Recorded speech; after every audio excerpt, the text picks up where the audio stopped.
Folks, our words are so important. We need to be very careful about what we say to and about other people. One of the men whom I admire and respect a great deal is Rabbi Daniel Lapin.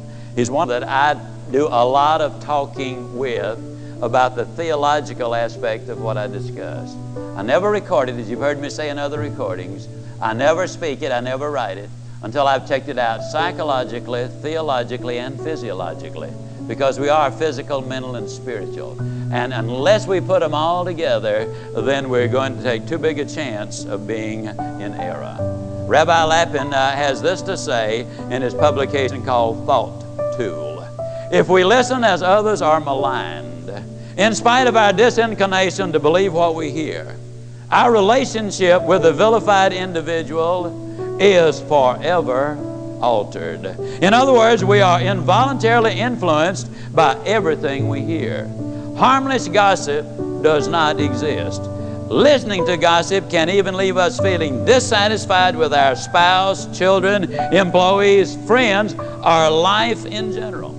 Speaking gossip usually leaves us feeling less worthy. Words penetrate to our souls and cannot be erased or ignored. In the Old Testament, in the book of Leviticus 19:14, it says, "Thou shalt not curse a deaf man."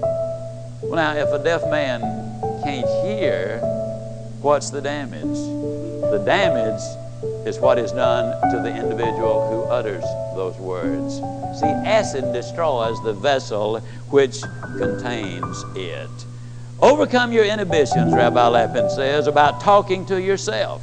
Speak passionately to yourself. Prepare speeches by actually saying them out loud. A winning mindset is the consequence of hearing words that penetrate right to the core of personality. If we truly wish to believe something, we should tell it to ourselves audibly rather than think it silently. Our language should be so clean and so friendly that we could give our talkative parent to the village priest or minister.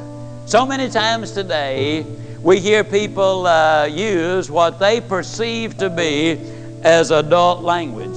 Well, most of you know also that I'm guilty of using an enormous amount of adult language.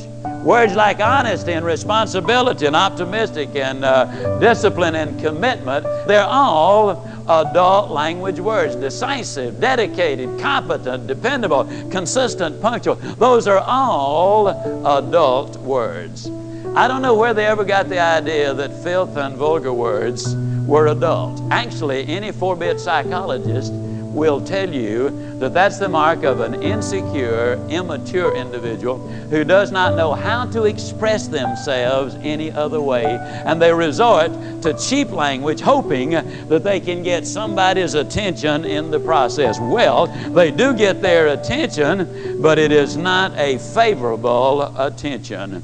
I use also, as all of you by now know, a tremendous number of 4-letter words. Words like hope and care and love and good and team and warm and free and able and kind and nice and wise and hero and help.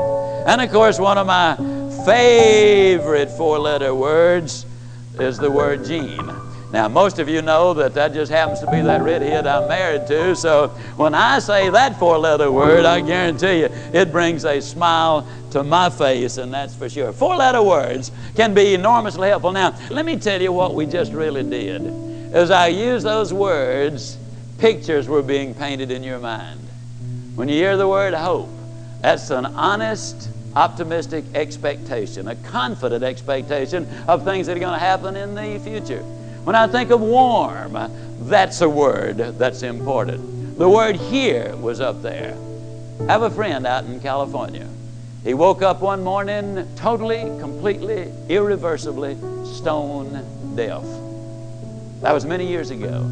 He said, "Zig, the thing that I miss most in life today is the fact that I can never hear my wife, my children, or my grandchildren say to me, 'I love you.'" Most of us take things like that for granted on an everyday basis. Humor helps to build winning relationships. A person with a good sense of humor will not take themselves overly seriously. I love the story of a lady who was talking on the telephone, and after a few minutes she said, "Oh, you are trying to sell me something. Thank goodness. I thought you were trying to collect for all that stuff I've already bought."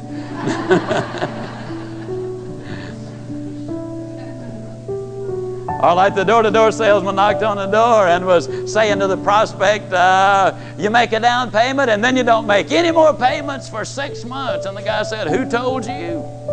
Now, a good sense of humor, I just believe, comes in handy. You want to build winning relationships, we need to be good finders.